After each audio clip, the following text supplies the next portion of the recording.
Hello, everyone, and welcome to this live episode of Langer at the Mic Live, where we are joined by three Habs fans, Mr. Paolo De Sousa, Matt Cowan, Sheldon, Wiseberg, and obviously yours truly, so four Habs fans, because we are going to talk about the fact that the Montreal Canadiens, for the third time in this millennium, I think, 2010, 2014, 2021, the Habs are in the third round of the NHL playoffs. And also the Habs, for probably the first time since, you guessed it, 1993, the Habs actually have more than 2 days off after they finished their second round because they swept the Winnipeg Jets, and they are waiting their next opponent for that they will play in the third round, either the Vegas Golden Knights or the Colorado Avalanche. We got a lot to get to today, guys, but first of all, how are you guys doing on this wonderful Wednesday?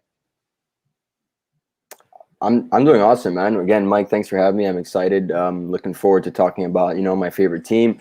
I'm sure we've all waited a very long time for a run like this, so enjoying this, and we'll get to all the details later. But yeah, let's keep this going here.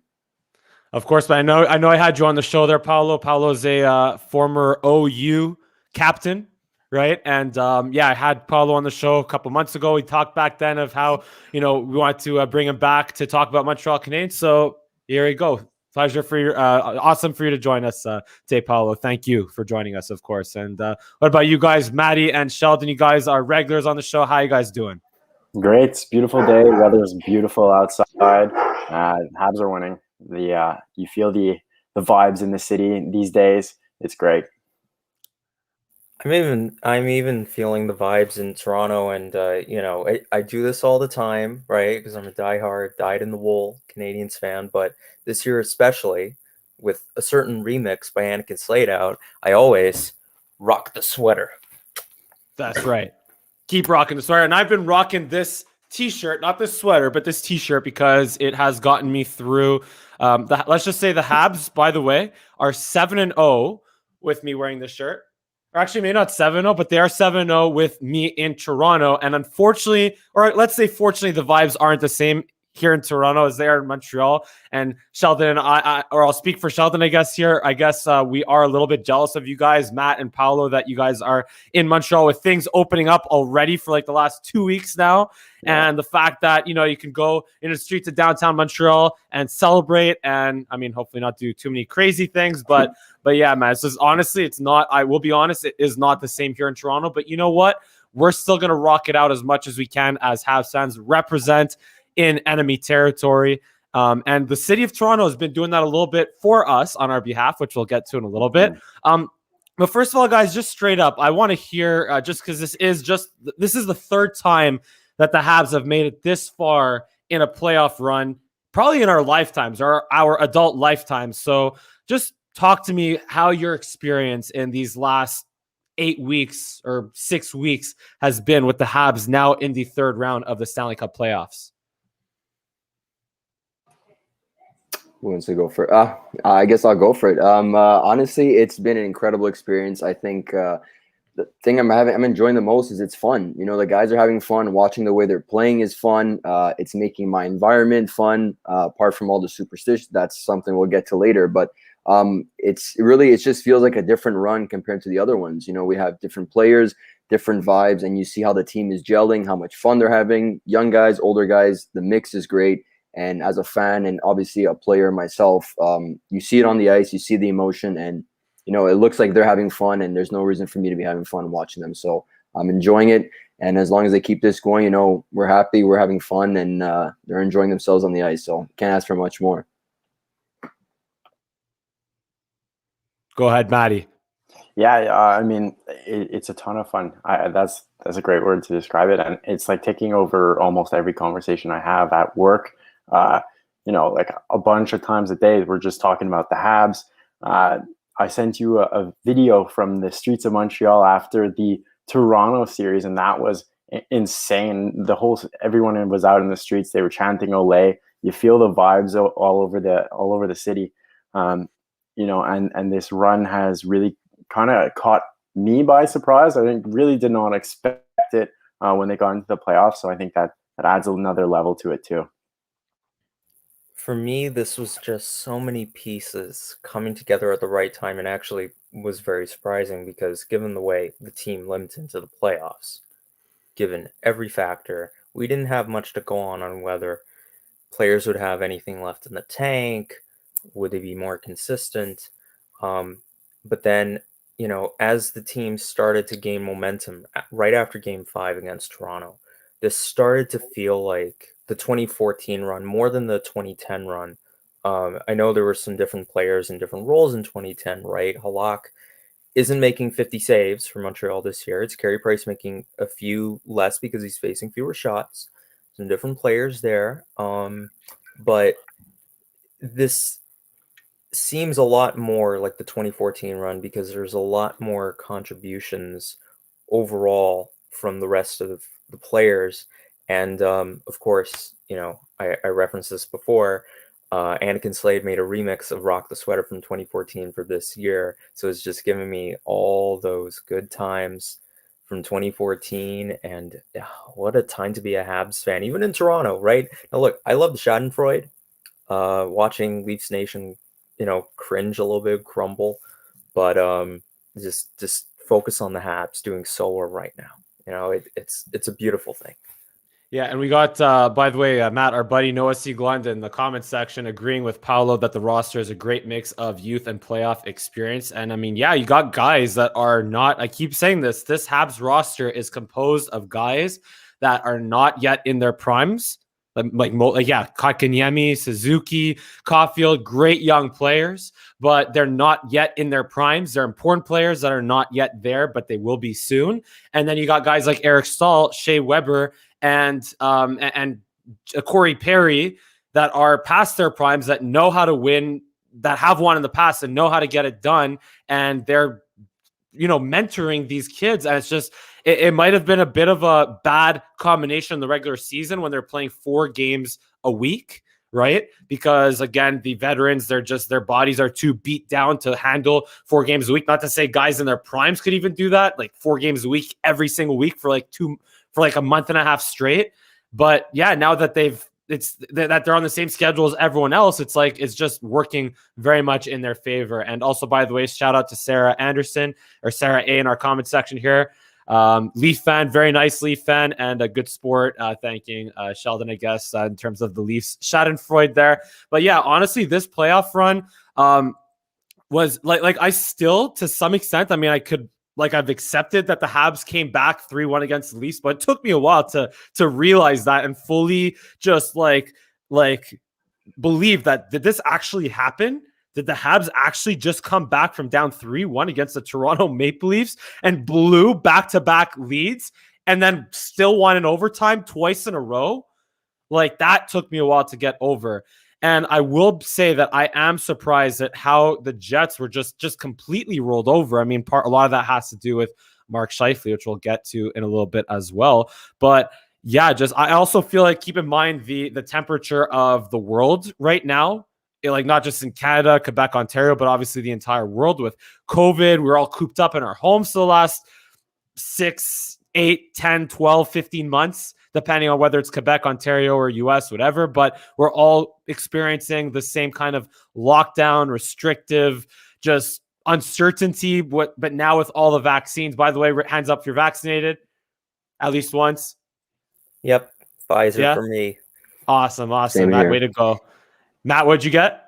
Pfizer, exactly. Awesome. We're all Team Pfizer. Let's go, Team baby. Pfizer. Let's go. But yeah, that's a huge part of it as well with the vaccines and with things slowly but surely getting back to normal. We're going to get patios open here in Ontario, hopefully on Friday. It feels like almost a sense of like release, like that everything is just like getting hyped up to like this like awesome moment that just seems to keep on growing.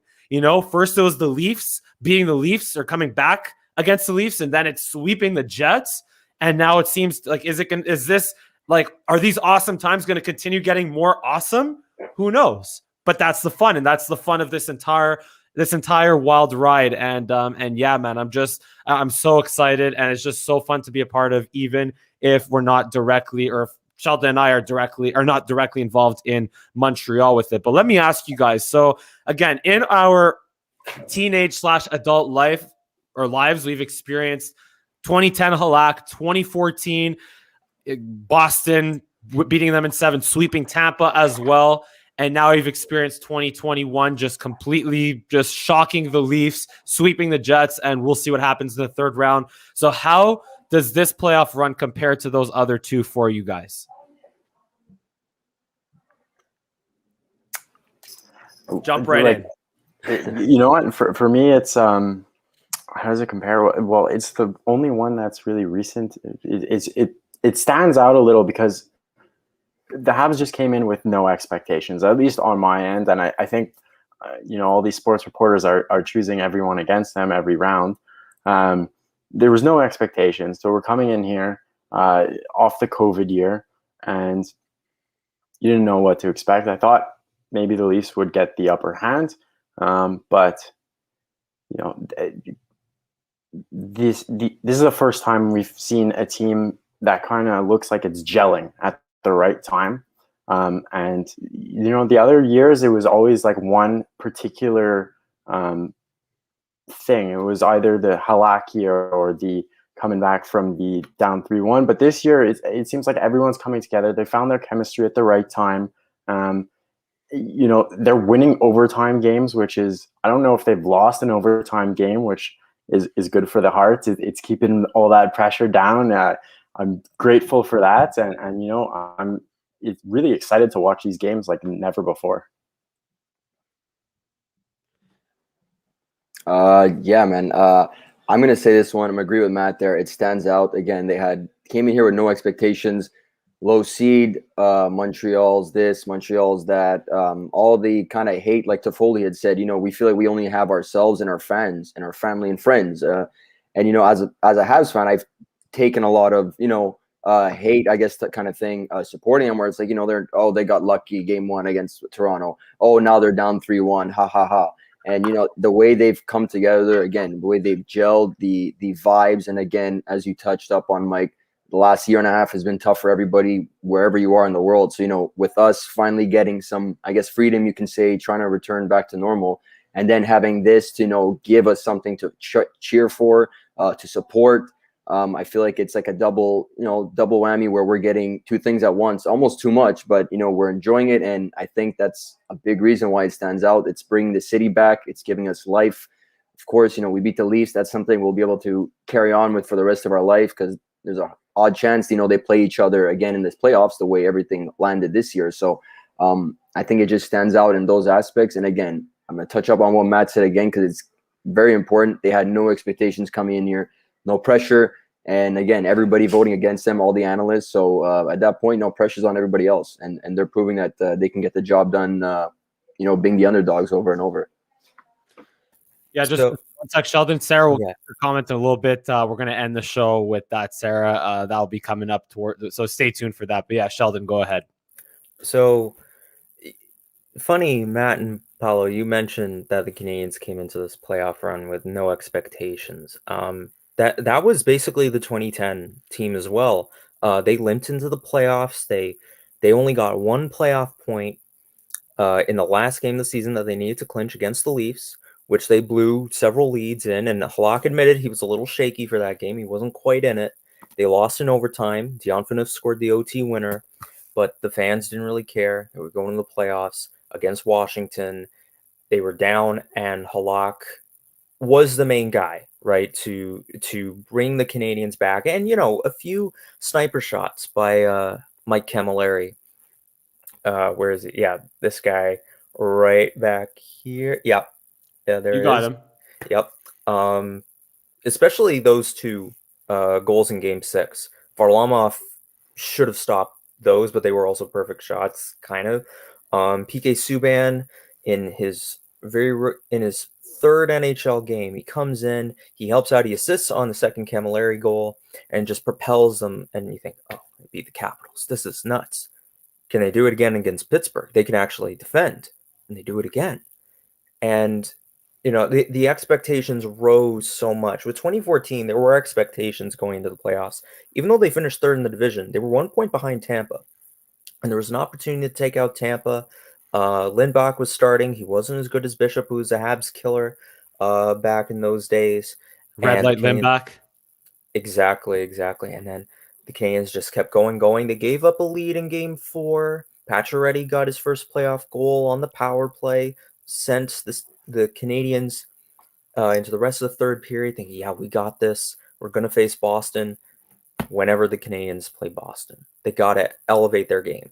2009 was a write-off, though. But that year, there were expectations. And they were exceeded overall. And then they got tempered because Chris Kreider decided, I'm going to accidentally on purpose give Price a little visit. But this time, it's a combination of them. No expectations, but we know what they're capable of. And they're gelling at the right time. Everybody's contributing. Even Josh Anderson. Mike, you've been on Josh Anderson a bit. He's been playing a little hurt, probably. But he's still contributing. He's still racing around like a chicken without his head. And guys get a little scared of that. But just Dave Poulin mentioned this, I think, today or late last night, that everybody's gelling at the right moment and everybody is playing well. And that's the end of my statement. Yeah, no, I was just going to say Noah again in the comment section, 2014 being the year of Bork, Subban, and Price. I would say this year is once again the year of Price. And let's say Caulfield or Toffoli, Price, Toffoli, and Suzuki. Yeah, you got to throw in Suzuki in there as well. And that is why... Maybe Petrie. Maybe, but here's why I would say specifically Toffoli and Suzuki and maybe Kotkaniemi is because those were your overtime winners. Those are the guys that scored overtime winning goals. And if you think back to 1993, the Habs needed to win 10 games in overtime to win that Stanley Cup. And already the Habs are at 3. I don't know. Yeah, so they're on pace for, I guess, 6 if they were to make the way to the Stanley Cup. We won't get too far ahead of ourselves right now. But that's why this run, I would say, is extra special just because of, I keep saying, of how often the Habs were just dead to right, dead in the water. All the Leafs had to do was score 1 goal in game 5, but they couldn't. And the Habs fight to live another day. All the Leafs had to do was score a goal in game 6. They couldn't. Habs fight to live another day. After blowing multi-goal leads in back-to-back games and winning back-to-back games in overtime, we didn't, like, as much as Halak making 40, 50 saves in game 5, game 6, and game 7 against the Washington Capitals, whatever it was. I was at game 6, so I know it was like 56 saves in game 6. Like, you still didn't actually 53. Yeah, good. Pardon me, but yeah, you didn't have back-to-back blown leads, back-to-back overtimes, and all that. Just cardiac, just defibrillator, have that close hand situation type games in 2010 and 2014. The Habs were pretty neck and neck with Boston because it was Habs won game 1, lost game 2, won game 3, lost game 4, lost game 5, but won game 6 and won game 7. So the Habs were always there with Boston. And then what's even more remarkable about this run, it's like the Habs just sweeping, like not only just dominating the Winnipeg Jets, that they never trailed. The Habs have had the second longest streak of all time right now in the playoffs of not trailing. They passed the 78 Habs. I think it's now the 1960 Montreal Canadiens that you have to go back to look at the longest streak of all time without trailing. I think that's like 800 minutes or something stupid, ridiculous like that.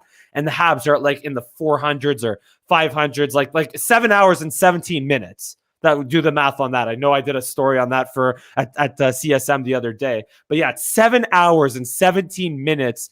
That's going to keep extending unless Vegas or Colorado scores in like the first 30 seconds of game 1 of round 3 just to troll us. But yeah, like that's, I would say, why this playoff run just has a little bit of everything into it through 2 rounds at least. Sure, they could just get completely dummied and swept by Vegas or Colorado in round 3.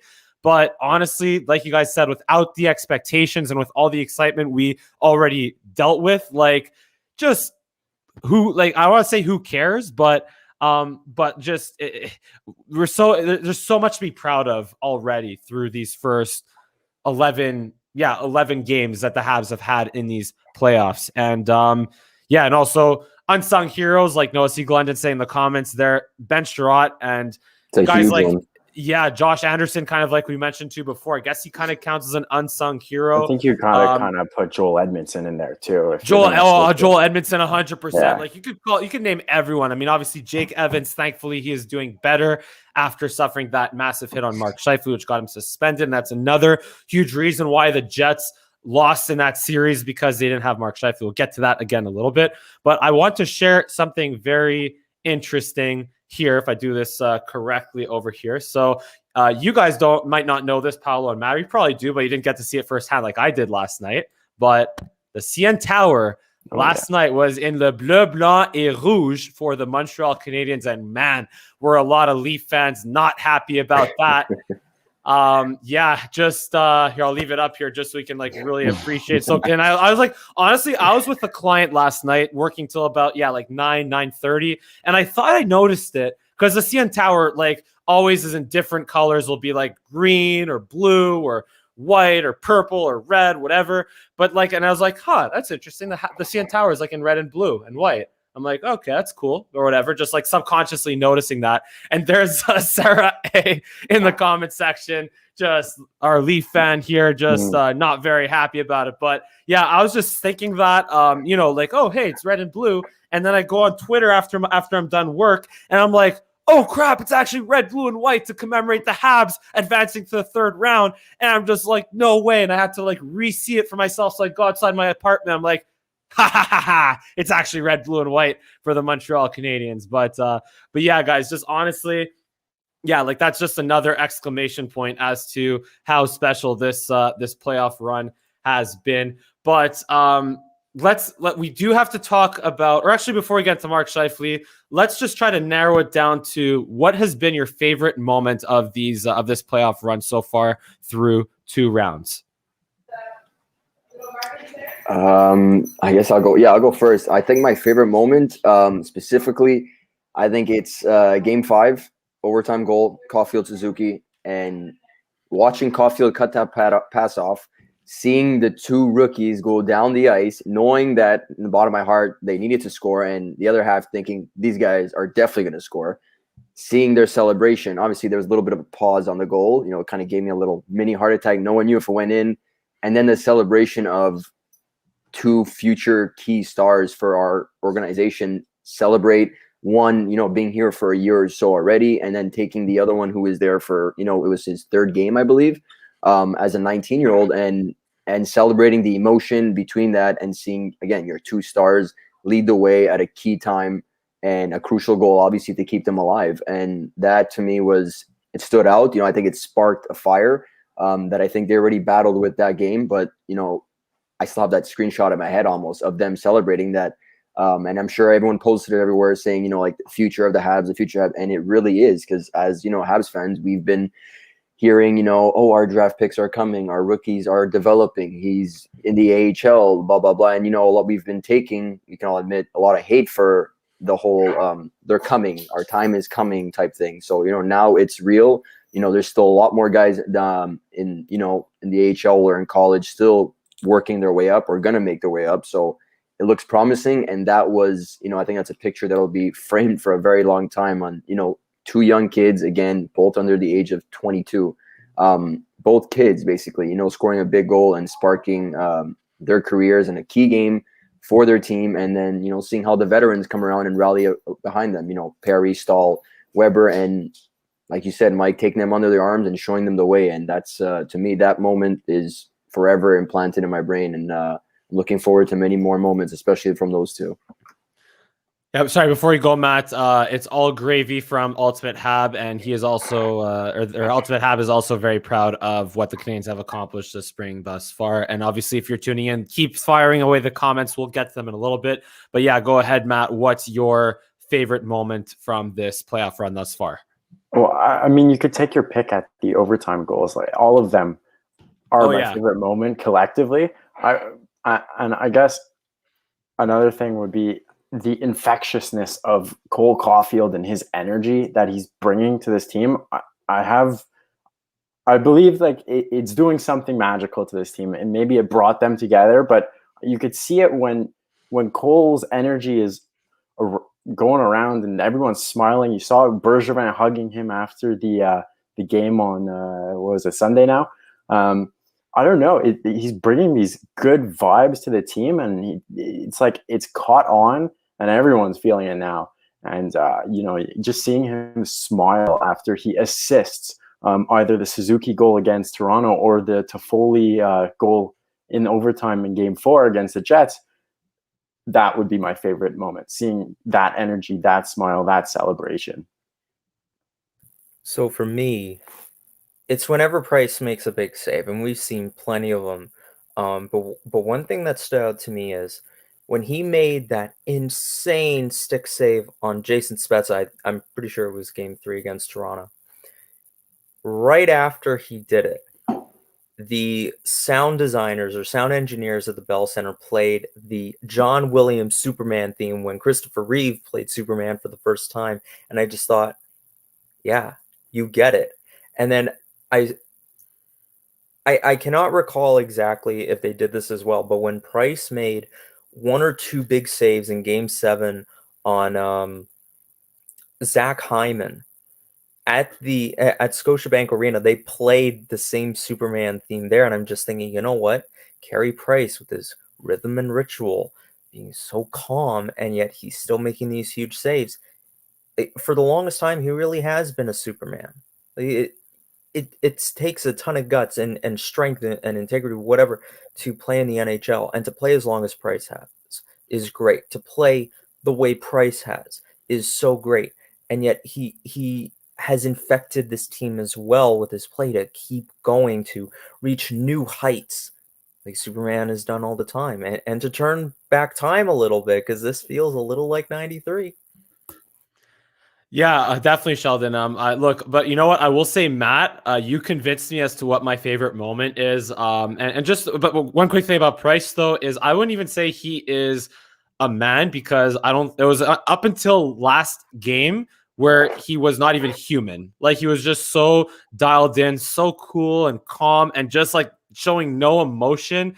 He was, like I keep saying, he would just thrive when he would thrive in the role of being the least stressed player on the ice in the most stressful of situations. Like, Kotkaniemi scores the overtime winner and he doesn't even celebrate. He's talking to Kyle Bukauskas after Game 7, and it's like he was just on a beach for the last 3-4 hours instead of having just played in a Game 7 against the Toronto Maple Leafs to complete a 3-1 comeback and take the series and move to the next round. You know, like Carey Price, it wasn't until last game, like I said, where he was a human, I guess, because those two goals by like Logan Stanley, right? Like, who has like what, 2 goals on the year? Never mind, like in a span of 3 minutes. So, like, look, it happens to goaltenders where they will misjudge pucks, but the way that the Habs just completely said, you know what, we don't care that Price didn't gave up 2 of the worst goals that he's given up these entire playoffs. We're still going to rise above that and just go out and finish this as a team, which brings me to my favorite moment of this series. Perhaps it's a little recency bias. I was going to say it was a toss-up between the Kotkaniemi overtime winner, when it seemed like the Habs had no business winning that Game 6, and then even Gallagher's goal on Jack Campbell in Game 7, because at that point, that's like when the seed of doubt has been planted not only in Campbell's mind but in the Leafs' mind that the Habs, there's no way that they're gonna lose that Game 7 at that point. But how often, I'm trying to think, Sheldon, you're our historian here. When was the last time the Habs had a series clinching overtime winner? I know against them it was the Boston Bruins in 2011 probably, but when was the last time that in overtime, Pacioretty scored in Game 4 like with a minute left against the Tampa Bay Lightning, but when was the last time the Habs scored a series clinching overtime goal the way Toffoli did? For me, that's got to be it. And obviously that pass from Cole Caulfield, that beauty of a pass with Suzuki winning his battle in the corner. Caulfield dangles I forget what Jets defender it was in the play, but who cares? To feed Toffoli with a beauty pass, who did a great job just kind of getting himself lost and behind the net, right? I watching that replay, like Toffoli scored, like you said, Sheldon, the exact same goal that tied it up in one of the Habs Jets games this season, where he just kind of hit himself behind the net, and then as soon as he saw that the battle was won in the corner, comes back out in front, Caulfield finds with a beauty pass, series clinching goal. right then and there. And we do have a comment here again from Ultimate Hab. Great job, panel. Better than Hot Stove Hockey. I might be showing my age on that. You guys are refreshing to listen. Round of applause for the panel. Much love to Ultimate Hab, one of our top viewers and listeners on Langer at the mic. Really appreciate it, Ultimate Hab. And yeah, I do remember the satellite hot stove back from Hockey Night in Canada back in we were all probably like in our, we were probably 9-10 years old at the time. But I remember the satellite hot stove. It's a hot stove for sure. But yeah, so moving on, though, I do want to mention this again. Mark Scheifele getting suspended for 4 games, taking no responsibility, at the time that he got suspended, and still not taking any responsibility. He said, quote, "I thought I was going to be tried to be shut down by Philip Deneau. Instead, it was the Department of Player Safety that shut me down. So that definitely sucks," end quote. And I just, I want to compare that to the way Paul Byron responded when he hit Mackenzie Weegar a couple of years ago and got suspended for that. And he just said, I had no intent to injure him, but you know what? I'm going to take my suspension, with just because I learned my lesson. I'm going to take my suspension and accept that it is what it is. But I hope Mackenzie Weegar's okay. Bola saying all the good stuff, saying all the right things. But going back to Mark Scheifele and the fact that he had to miss 3 of the 4 games in the series, you have people saying, the Habs got to play against the Leafs without John Tavares. Now they got to play against the Jets without Mark Scheifele and for 2 games without Paul Stastny. So what do you have to say to those, I guess, doubters that are saying the Habs aren't really that good because they've been lucky, blah, blah. What do you have to say to doubters, to those doubting the Montreal Canadiens right now? Keep doubting them. It's not doing anything. Keep doubting them. Keep choosing teams against them, and let the Habs keep proving you wrong. Whether it doesn't matter. This team is building themselves up on unity of them and the fans against everyone else. And the more people feed into it, it seems like the more the team gets stronger, the more the team gets confident. And you know what? I just keep doubting them. I want to see where it goes. So, Paolo, actually, you go. Go ahead, man. All right, thank you, Paolo. What a great panel here. We're so cool with each other. So, just overall, the quick quip would be rock the sweater. But specifically about Scheifele, it's look, he had Evans in his sights, right? From way back in the Canadiens' defensive zone. He even altered his skating a little bit to line him up right by the net. So Scheifele knew what he was doing in that moment, even though he historically has not been a dirty player. With Tavares, look, nasty hit, accident. Even Tavares said it was an accident. But the Leafs, in spite of that, still had a 3-1 series lead, could have finished it off, and they didn't. So there isn't much water in these individuals who claim, the Habs just got lucky or the league is rigged. No, just rock the sweater. There you go. Yeah, you touched it up pretty well there. This topic hurts to talk about because it really, really gets my blood boiling as a player, as a fan, and I'm not biased when it comes to a hit and stuff like that. I'm going to give my opinion. Whether it's my team, running a guy from behind or not. Paolo, actually, sorry if I may cut you off there. I actually remember, I was. I know where you're on going the bench with this. That. Yeah, there was a time where I saw it right in front of me where you kind of took a hit like that, and I'm friends with the guy that did that to you also. So again, no hard feelings or anything like that, but just talk about, I guess. Continue and I guess share the player's perspective, being in that position, taking that hit, and how it affects, I guess, you as the player and also the team. Yeah, this goes back to when you and I played, Mike. Late in the game, late in this series, I think it was a best out of 3, if I'm not mistaken. Best of 3, yeah. Best of 3. We kind of just iced the puck. I think me and the other player just given a shot each other, slash here, slash there, and I kind of turned to the bench. And as I was going to the bench, face first, I got pretty much cross check, a shove from behind. I went face first into the boards, and kind of my body kind of froze up in the moment. So it was very scary. Don't really get to details, nothing serious, no serious injuries. So that obviously thankful for that. But when I, kind of change the scenario and, go jump back to the Scheifele scenario, he knew exactly what he was doing. And it bothers me when fans, say, oh, he did this, he did this. Look, I'm a hockey player. I've back checked 180 feet, and I promise you, my head would have been face first into that post for trying to stop that puck, for skating that far. You know, you could have been a late game hero, is how I see it. And you know, he had the opportunity. It's not like, oh, he was, you know, he was in the slot and he didn't get there. I forget who the other defenseman is back checking to the left of Scheifele on the play back. But he's maybe, you know, 4 or 5 feet behind him and still gets his stick in the net as an attempt to try to play it when Scheifele is literally just, you know, full throttle and he's just trying to run him. You know, as a hockey player, you know what you're doing. And, you know, I understand the no history. He's not a dirty player, and I have a lot of respect for him. I always have. I would think he's like one of the, you know, better centermen in the NHL. But that is, you know, we all watched the game. We all saw how his emotions are flying. I've been a player in that situation too, you know, where Price had a backdoor save on him, bad bounces. 2 minutes prior, he had that scuffle with Sherrod, you know, and helmet off, yelling, whatever. You saw it in his face that he wasn't having a good game. He was playing a good game, sorry, but, you know, the chances just weren't going in. It's frustrating, you know, especially when you're a leader on your team. And then, you know, 2 minutes later, you see a chance, and I've been in that situation. It's sad to admit, but I also know when there's a line to draw on, you know, I'm going to do it, or I'm just going to realize that it's not the right thing to do. And he saw that. You had 180 feet to decide what to do when you got there.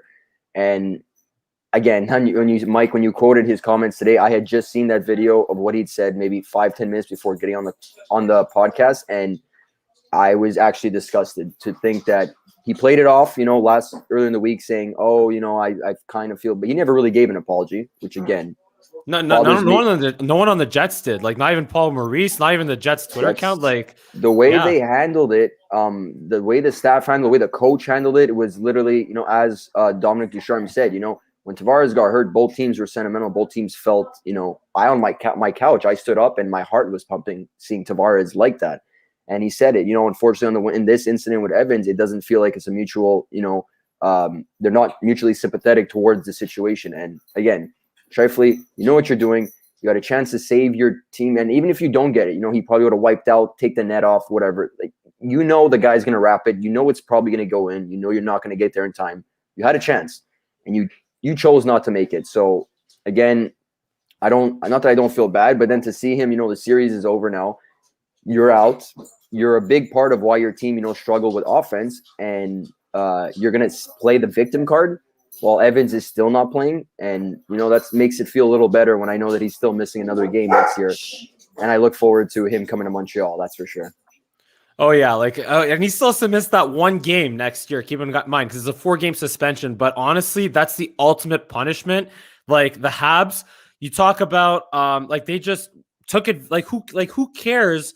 Like the same way the Toronto Raptors beat the Warriors without Kevin Durant and Klay Thompson. Who cares? You beat the team that's in front of you, and the Habs did a great job taking advantage of the fact that Mark Scheifele did that. Did what he did to Jake Evans and got himself suspended from the series. And the Habs gave him and the Winnipeg Jets the ultimate punishment of sweeping them and making them think about it all offseason. And yeah, like going into this series, I actually like the Winnipeg Jets. Like, I would say the Jets, the Jets and the Canucks would have been like my other two favorite teams in the Canadian division. And I had nothing against them. I have tremendous respect for Connor Hellebuck. Mark Scheifele, Paul Stastny, Nikolai Ehlers. Oh, like, we didn't even mention what Nikolai Ehlers did, like, to protect Mark Scheifele, to protect Jake Evans, who was lying on the ice there. But just the way they handle that situation compared to the way the Habs handled the Tavares situation, with Corey Perry going right up to him, so like, yo, like, my bad, buddy, like, because they're friends and all that. And then the Habs Twitter account saying immediately our sympathies and our just like, we're giving our, not sympathies, God forbid, but giving our best wishes to John Tavares and hoping that he recovers and all that good stuff. The Jets, like, I don't think I heard a single sorry or apology from the Jets.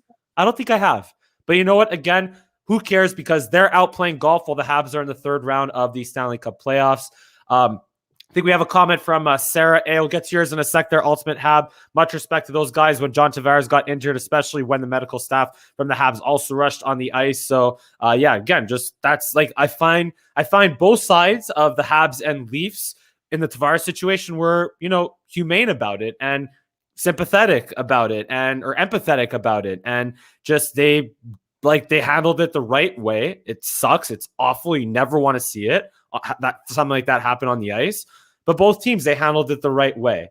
But again, who cares? Because the Jets are out, and Jake Evans thankfully is doing better. And also, even more from a hockey standpoint, Arturi Lehkonen scored 2 goals in Jake Evans's absence. So like that just speaks to how effective the Habs are at just putting bodies in the lineup and getting the job done. Like with Jeff Petrie getting his 2 fingers stuck in a friggin' gap in the photographer's gap in the glass, which is now a hazard all of a sudden again.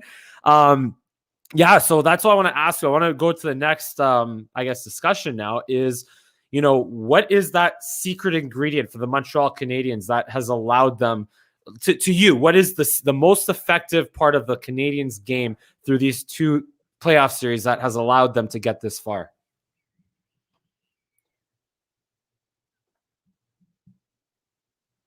Someone got to jump in. We're all so nice and polite here. We're all Canadian here. We're all Canadian here. Yeah. The secret ingredient. I'm gonna go with. I think a big part of Price's success, besides being the great goalie that he is, I still think he's the best goalie in the league. I think that they're doing a way better job defensively, boxing out. There's no more garbage goals, as they call them, rebounds, and Weber's looking left, the puck's behind them, or Sherrod's looking right and the puck's in his legs, or instead of boxing out, they're doing things that they shouldn't be doing. They're letting Price see the puck. And for a goalie that makes the first save without a problem, it's clearly become a problem for other teams when, you saw towards the end with Winnipeg in the last 2 games, especially the last game, trying to get so much traffic in front of him, just throwing, literally, they had the puck at the point, all 3 guys are going in front of the net, and just, they were running into each other almost, just because they knew that if he sees the puck, we have no chance of scoring. And I think that they've played really smart. They're not getting caught. They're waiting for the other team to make mistakes. Their power play and PK has been tremendous, which is, we all know that has been a struggle for seasons, honestly. So they're gelling at the right time. And again, I think the biggest part is smart defensive play, capitalizing on opportunities. So obviously, they're not going to wow you and all that. Armia's goal was great. We have Suzuki's goal as a great, toe drag type thing. Besides that, there's no, bar down or, 2-on-1 Crosby type thing. It's really just simple hockey, and they've really just broken it down to the basics. And again, biggest part I think is if you let the best goaltender in the world see the puck and you do your job defensively, just to a bare minimum almost, and they're exceeding that, I don't think there's any problems for Price. As long as he sees the puck and they keep making his job easier, he's going to keep making their job easier. Ultimate Hab thinks it's all Carey Price and that they're playing like a thumbs up team, all for one. What about you, Matt Cowan? Is it all Carey Price, or is it kind of like what Paolo said? Just which is the most important factor for you there, Matt? I think we actually lost. You still, what, Sheldon, go ahead. Yeah, I think Matt's having some connection issues. Yeah, go ahead, Sheldon. Okay. Matt, we're waiting eagerly for what you have to say. You seem like a smart, well-informed guy. Oh, he is. But yeah, here I go. He always beats me in fantasy also over the years, so yeah. Hey, he's backing it up. So it's so easy to say. Carey Price is the keystone, and I've said that since 2015. But there's something more to it than that. And this was brought up, I believe, on Hockey Night in Canada for Game 4 against the Jets, where it's just everything is coming together. All the puzzle pieces fit right now, and the whole team is gelling. This is a common theme for underdog teams going into the playoffs and going on a big run. You heard it with the 2019 Blues, where, okay, yeah, Binnington comes in early January, the team suddenly gels and goes all the way. Okay, but everything had to come together. 93 Habs, yes, Patrick Wall was the keystone, but everybody was playing well to their role. Everything gelled. 1986, pretty similar, even though, Bob Gainey did say once that he looked back on the 86 team and it was actually pretty good, but still things came together. Carey Price didn't give much during the regular season. By the time it wrapped up and he played his last game, save percentage is .901. That's well below his standard. But now right? And other players, right, had some down seasons, some were better, but everything's just working. And actually, full credit to Philip Deneau, who isn't just playing well enough to make Jacques Lemaire proud, but he's playing a viciously defensive game, not dirty, but very strong. That would make Bob Gainey and Guy Carbonneau proud too. So it's part of it, the system, the players, the desire to win, the motivation, everything has come together, and they're going to keep going. Is Matt, I don't know if Matt, are you still with us there, buddy? What's going on there on your end, Matt? I'm with you. Okay, good. Yeah, go ahead. I didn't catch much of there, but I think the secret ingredient might be the intangibles, actually, the things off the ice. Yo, you stole my answer. You stole my answer. Go ahead. Happens, yeah, no, it's all good. Go ahead. The things on the ice, they're doing it well, but the intangibles, from the older side of the roster is probably the experience that they're bringing in, and then the experience that they're bringing in is great, and they're leading the team, and that mixing with the youth and the energy and the excitement on the other side from the rookies, from the young players, it seems like it's meshing well together, and we haven't seen them face much adversity recently, but against the Leafs, they had to battle some adversity, and that's when the leadership and the guys who've been there really bringing the intangibles, the experience, the leadership. They've been there before. Corey Perry's been there before. That definitely helps the youth. And then when the young guys need to take over and inject some energy, and I think they're doing great up there too.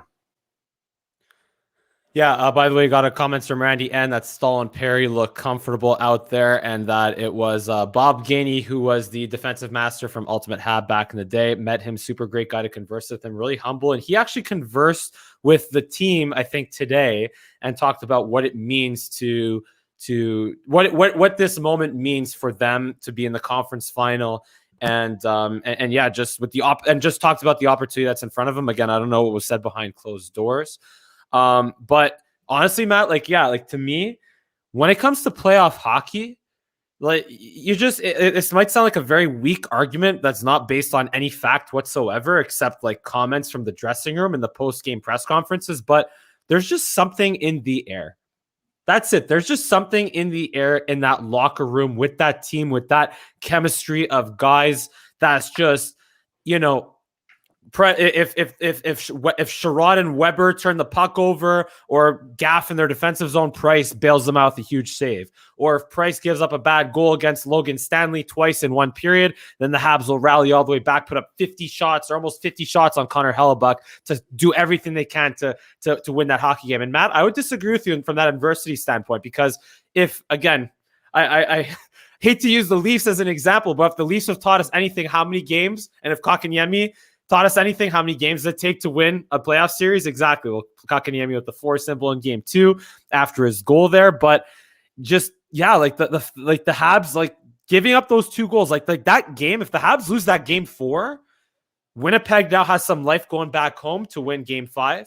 And if they win that game 5, guess who comes back for them in game 6? So to me, that game 4 was a must-win hockey game. And also, you don't want to play more games than you have to without Jeff Petrie in the lineup.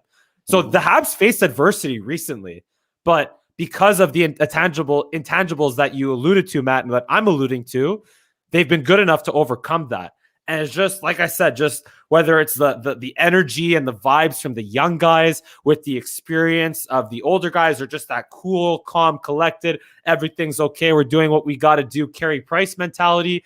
It's just all coming together and all really, really working out to propel them to this success, that they've had in this playoff run. And that's like when you talk about, like I said, what the answers of guys in the press conferences, you got Carey Price saying the guys, they're playing the best hockey right now. And you got Toffoli saying it's just a special group of guys after that game 4 victory, and the same way that in the regular season, it's like the negative energy that Shea Weber alluded to right before they fired Claude Julien. That's an intangible issue as well.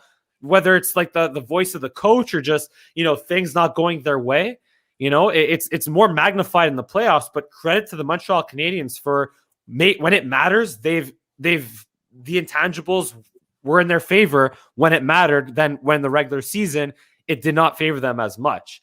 Before we move on, though, I do want to get to a couple of comments here. Like Randy said, need to see adversity in the series if they are down a goal, which they have not been since game 4 against the Toronto Maple Leafs. But they've had to deal with blowing a couple of leads and then winning those games in overtime. This is a question for you guys here. Do you think that Gainey and Carbonneau still have beef between them? Roy and Tremblay got through it. What are our thoughts on that? Oh boy. This is alluding to Gainey firing Carbonneau 2009 after the Habs ironically beat Dallas, right? So I think, considering that the Roy Tremblay issue and many other issues in our role, not just in hockey, come down to poor communication methods, I think that Carbonneau and Gainey, if they have reconciled, it's just behind closed doors. They're not flashy guys. They just need to take care of business. No need to draw it out, talk it out. And I believe Gainey even said that he still has tremendous respect for Carbonneau. I think Carbonneau said the same thing soon after. Just they took care of it in private, and that's it. They don't need to make a spectacle of it, even though it's pretty fun. Like that Roy Tremblay commercial for Uber Eats, that was pretty fun because it's been stewing and flaming for, since 1995. And the Habs won 7 in a row since Mario Tremblay and Patrick Roy reconciled also, by the way.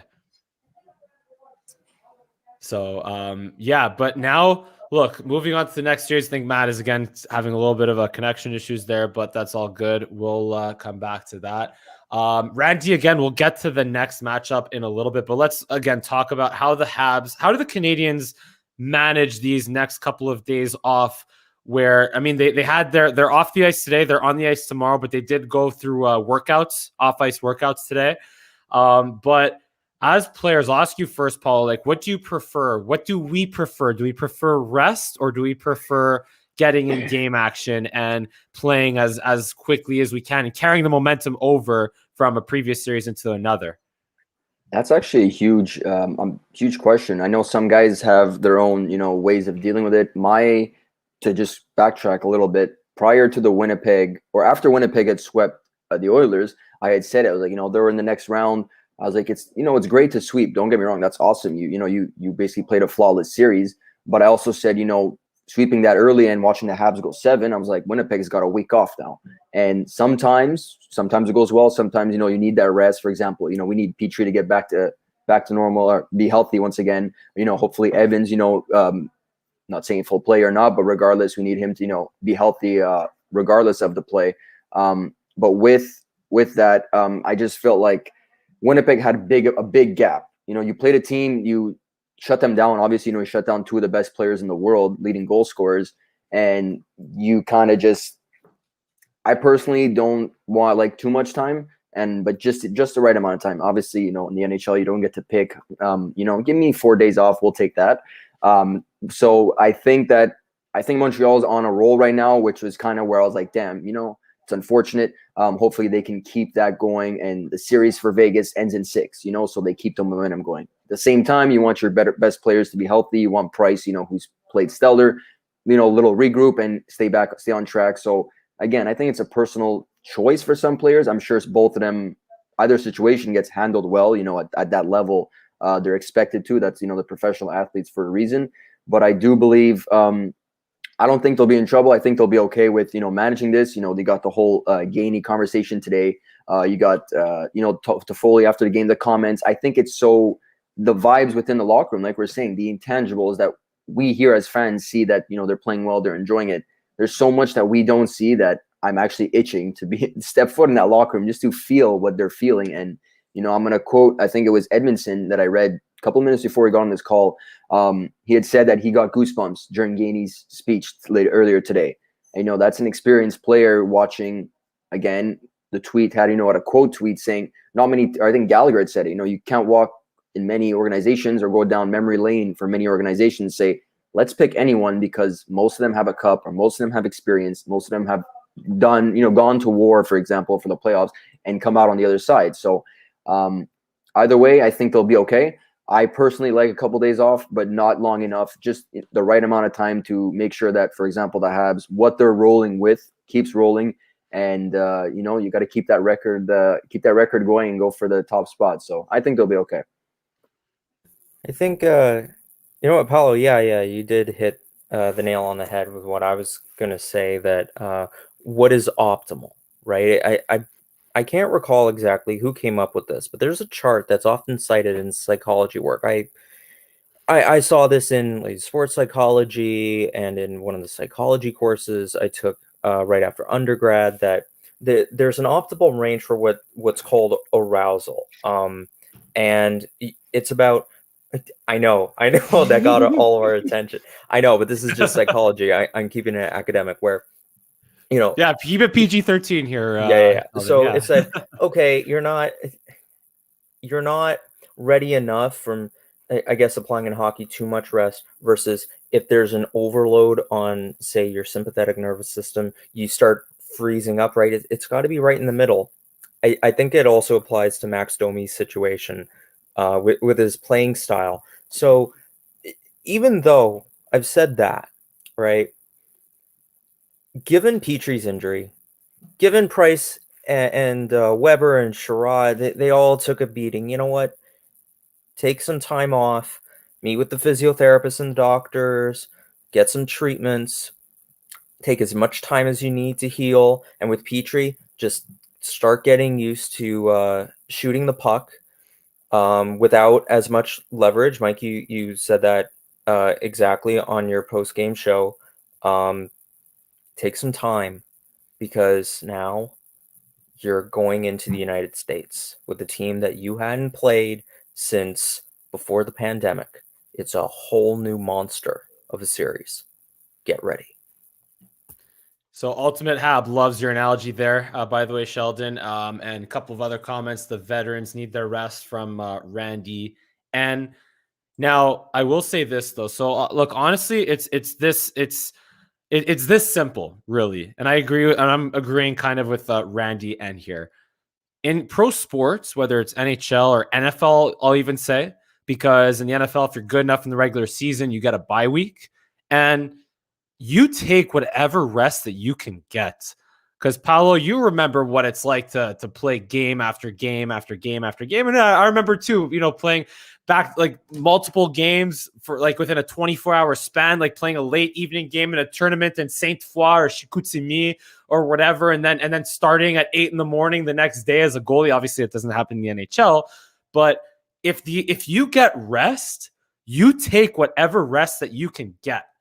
And to me, what comes up in terms of rust, the reason why you see rust, just like you saw with the Winnipeg Jets, just like you see sometimes in the NFL with teams coming off their buys, the reason you see rust to me is because you don't practice enough, or just you don't practice properly. Not that you don't practice enough, but that comes down to coaching and the leadership in a certain locker room. Because when you have too much rest, that's like unproductive rest, like that's where you become complacent and like you start reading the newspapers, you start looking at Twitter and social media like, oh, yay, we're in the third round for the first time since 2014, third time since 1993, blah, blah, blah. You start to buy into all that and you get lazy, you get restful, you get just, you get complacent essentially.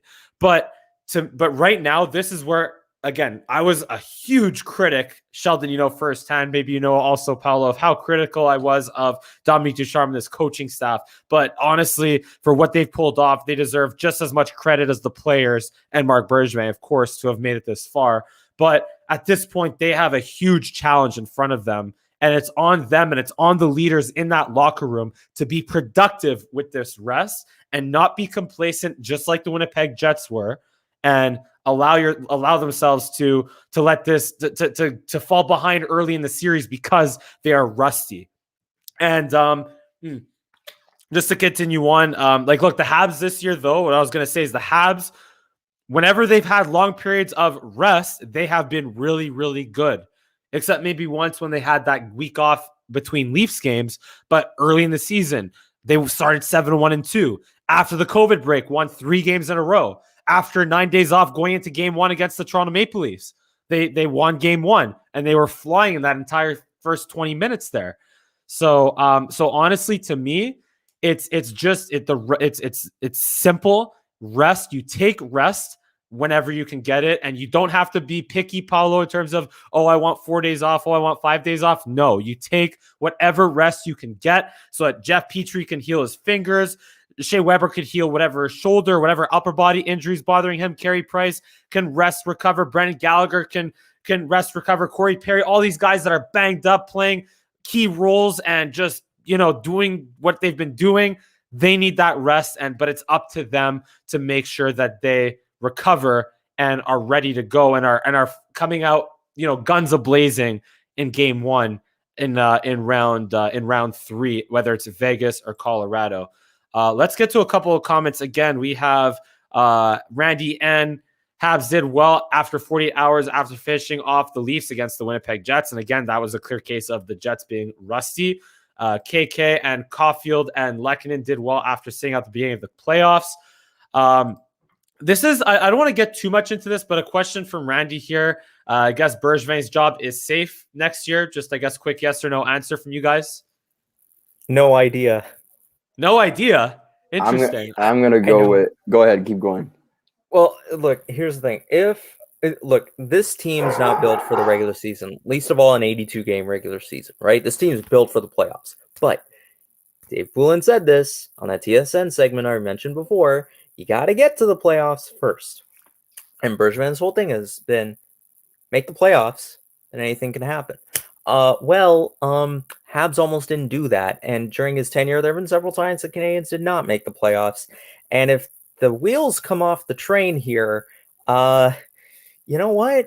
Maybe because of going to round three, Bergevin has kept his job that, maybe this team can do it. But then also, no, this was like your most all-in year besides 2014, and this didn't work out. So maybe the smart thing to do would be to let him go. So at this point, I have no idea. Maybe we should ask Jeff Molson after, Paolo and Mike. Honestly, that's why, just quick yes or no there, Paolo, just because, honestly, we have a playoff series before it's the offseason and we decide whether we keep Bergevin or not. So, go ahead, Paolo. I'm going to go with yes. I say the boys, I guess you could say, what he planned for the season, the playoff team he built, I think secures his job. So you can call up Jeff Molson right now, Mike, and ask him what he thinks too.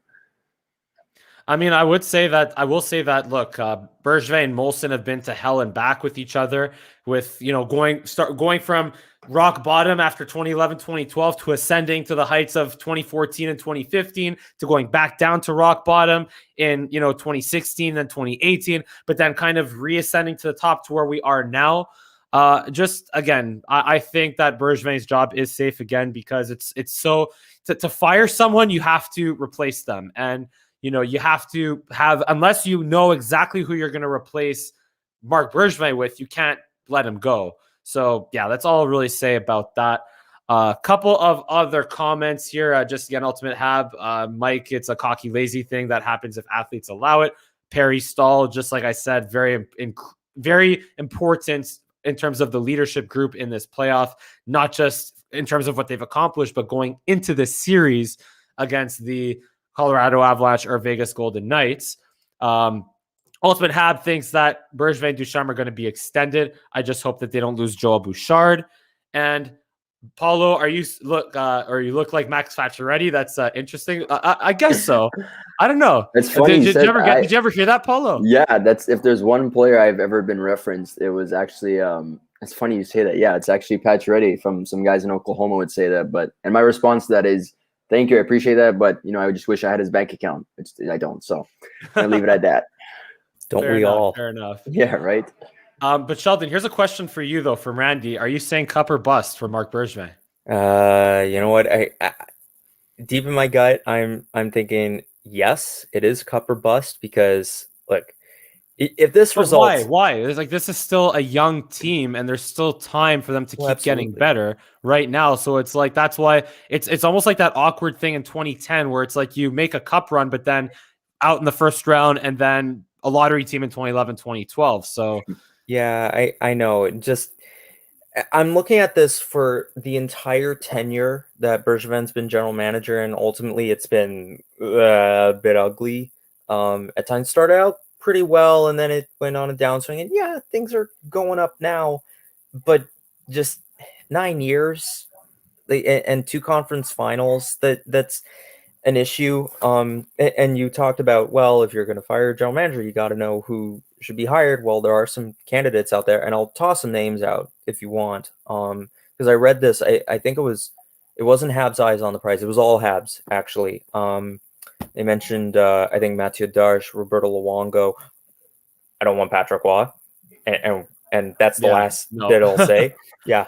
But there are candidates out there that admittedly, basically Darche and Luongo, they do have a little bit of management experience like Bergevin, but it would just be new. Whether they're the best ones, we've yet to see. But at this point, like I'll round out my final statement here.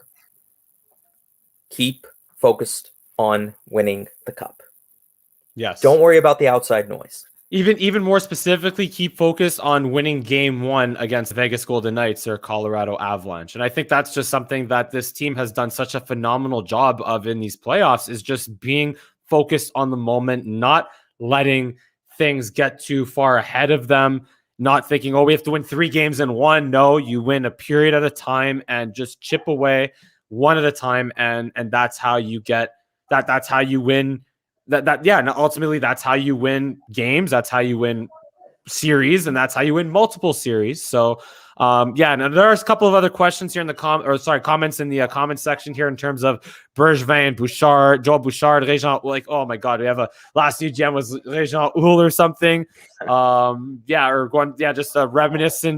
reminiscing to Régent Houle. So we're not going to go too much in on that right now, because again, I want to focus more on going into this round 3 against the Colorado Avalanche or Winnipeg Jets. So who do you guys... Oh, and also, by the way, I forgot to mention that Matt Cowan, unfortunately, I don't think he could join us anymore because his internet kind of cut out, and I'm not sure if he is able to come back, but shout out Matt Cowan, and thank you so much for joining us. You can, it was great to have him on the show, and he'll definitely be back at some point for a show in the future. So, unfortunately, he can't come back because he's having internet problems, but let's Vegas or Colorado, guys. Who do you prefer, and who do you think it's gonna be?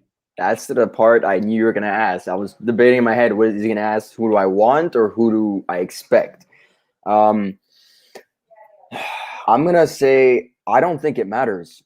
My honest opinion, I don't have a preference. They both have, tremendous lineups, whether it's Colorado with McKinnon, Rantanen, Makar, that young, dominant offense with Grubauer, or you toss in, on the other side, a Stanley Cup goaltender named Marc-Andre Fleury with a great, he's already taken them to a conference final their first season. He has experience, he has Stanley Cup rings. They added crucial pieces to their roster or in the offseason on the offense. I think that who do I want to play? I'm going to go with Vegas. I feel like Montreal would maybe match up better against them. I don't really.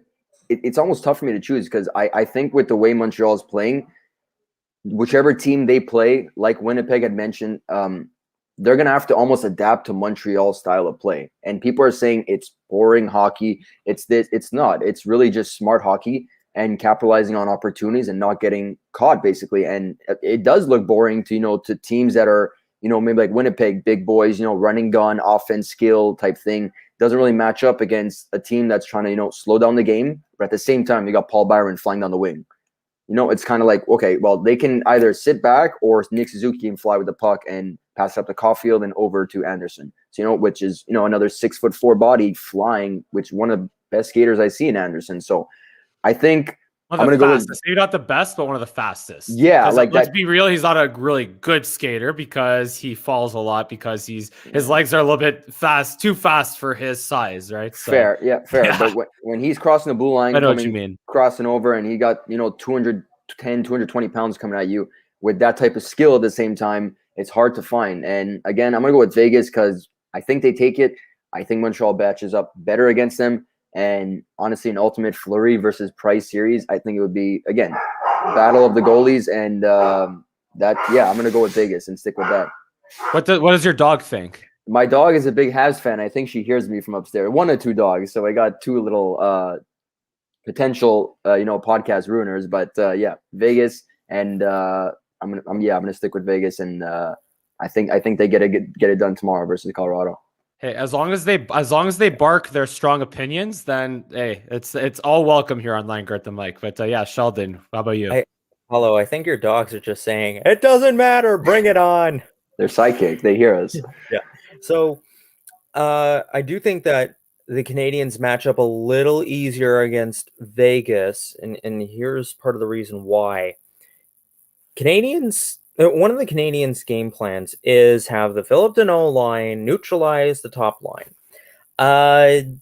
They didn't have to deal with such a fast top line overall in speed against the Jets. Mark Scheifele was out. Nikolai Ehlers and Kyle Connor were all over the lineup. And Blake Wheeler, he's not that fast, but you know what? It's still a dangerous winger. Against the Leafs, Matthews doesn't look that fast. He still is. But overall, that line was contained. Nathan McKinnon's speed is something else. Yes, the Canadiens shut down not Kyle Connor, Connor McDavid overall in the regular season.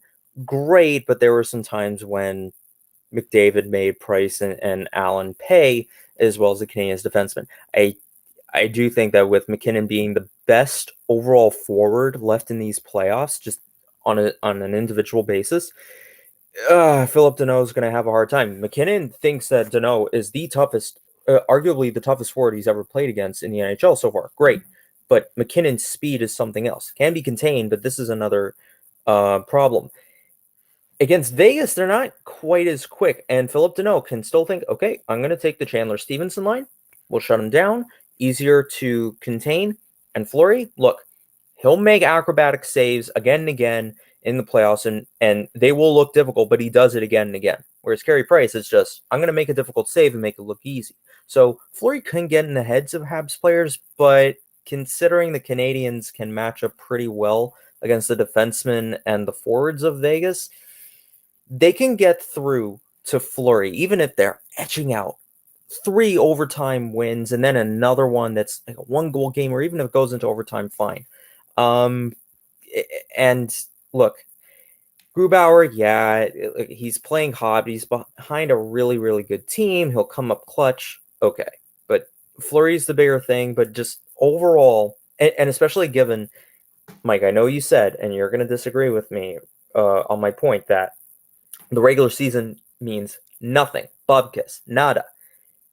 And yet, in the past several years, the Canadiens have found ways in the regular season, albeit, to get through to Vegas and give them trouble. So what I want the Canadiens to do is just take what they can from past performance and use it, apply it to their own context to do well. And if the Canadiens draw Vegas, who I think are going to win Game 6, Canadiens have got to take whatever they can get and apply it to Vegas. If it's Colorado, so be it.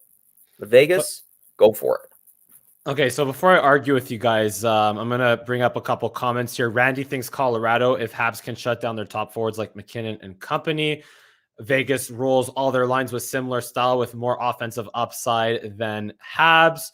Ultimate Hab prefers Colorado, but I think Vegas scares me for Habs. I like to see if we can shut down Nathan McKinnon's line. I think Vegas may wear us down. Randy says, mind you, Habs seem to have Fleury's number in the playoffs. That's right. I think Fleury had an under 900 save percentage in 2010 in the Halak year. By the way, Randy is also getting Stanley Tucci vibes from Sheldon. So I don't know if you ever got that before, Sheldon. No, never heard it. All right. Well, you heard it here first on Line Gert the Mic. Ultimate Hab appreciating the participation from your dogs there, Paolo. We got, what's it called? Deneau holds off. Yeah, here, Deneau holds off the more skilled players, not the fast players.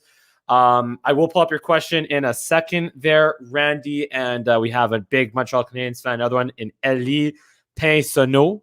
So if I said that right, Ellie, thank you for joining in. And yes, go Habs, go indeed. Okay, so I agree with our commenters here in the sense that Vegas is built the same way that the Habs are, but potentially even better. And also Vegas has better defensemen, let's be real, in Pietrangelo and Shea Theodore. than the Montreal Canadiens have.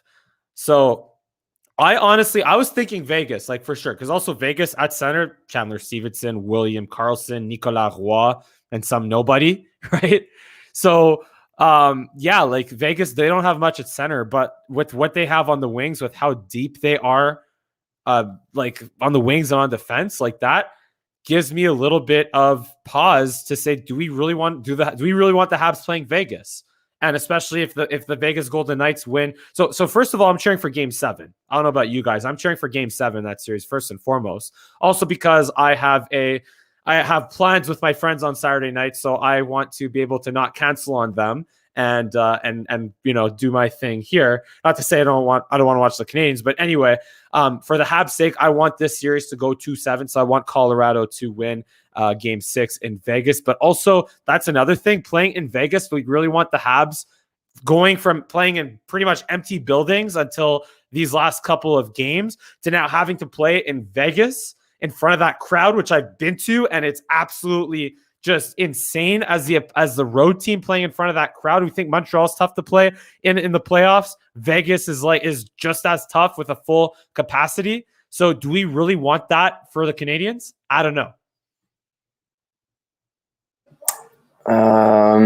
That's a tough one. I was just actually talking with a friend earlier this morning about that, saying, you think the Habs would add more fans, next round, maybe double it to 5,000, that kind of thing. Considering, if it's Vegas or Colorado, you're getting almost a full barn, if not half now in Vegas. They're up to 100%, so they're completely open. And again, I think it's a huge factor in the playoffs. Obviously, fans, momentum, everything. That's pretty black and white. But I'm gonna go with pressure would be on Vegas. And Montreal seems to be thriving with when I feel like there'd be more pressure on Colorado because Vegas is still that expansion team from a couple of years ago. Oh, you mean this? Sorry. I thought you meant if Vegas was playing Montreal. Okay. I'm going to take a little step back here now. Yeah, like overall, like I would say there's more pressure on the Colorado Avalanche because they have a guy like Nathan McKinnon who just the same way the Leafs can't get it done with Austin Matthews, the same way the Capitals couldn't get it done with Ovi for the longest time, and also the Lightning with Steven Stamkos for the longest time, but now it's more Braden Point and Kucherov than Stamkos.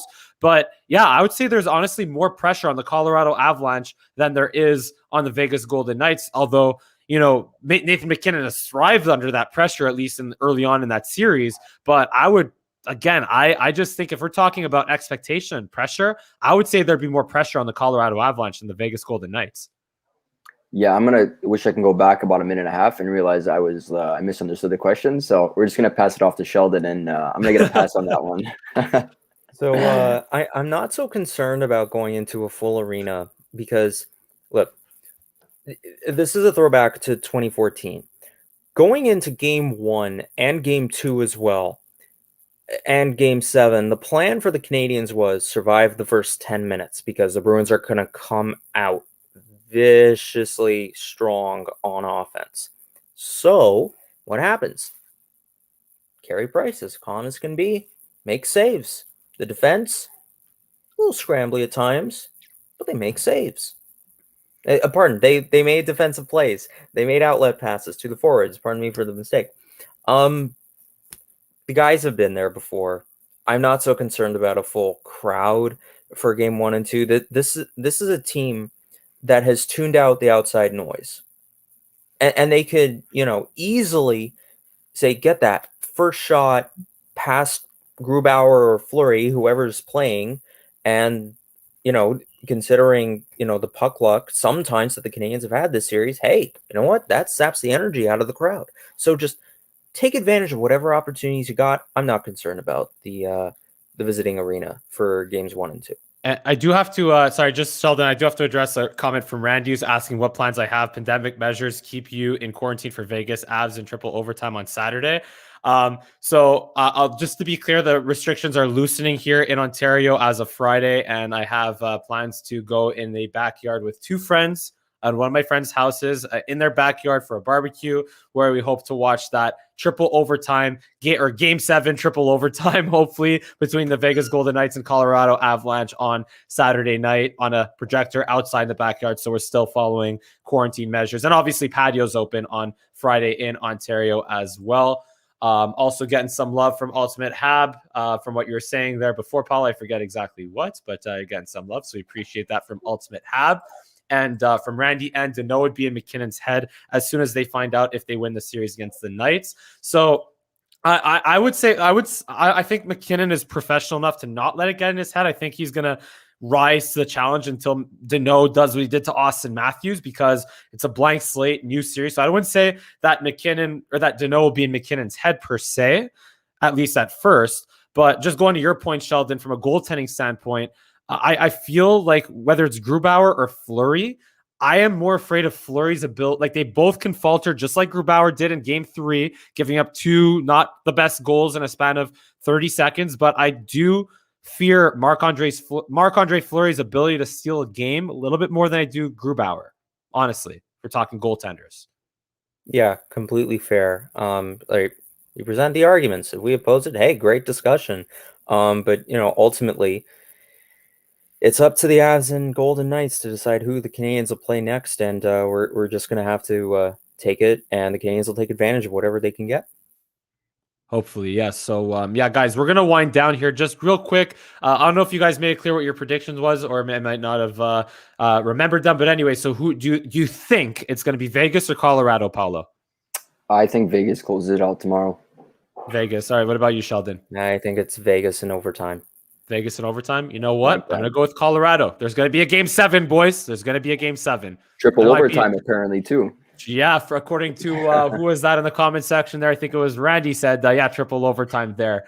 Guys, thank you so much for joining us. As usual, give us a big thumbs up here on Langer at the Mic and subscribe to our channel for more of my live post-game reactions and obviously our roundtables with our awesome guests and former player Paolo De Sousa, and awesome guest and great analysis and statistician Sheldon Wiseberg, unofficial statistician, but great statistician. Unofficial historian, but great historian statistician nonetheless. And guys, thank you so much for tuning in here on YouTube and Spotify, and we look forward to seeing you again next time. Rock the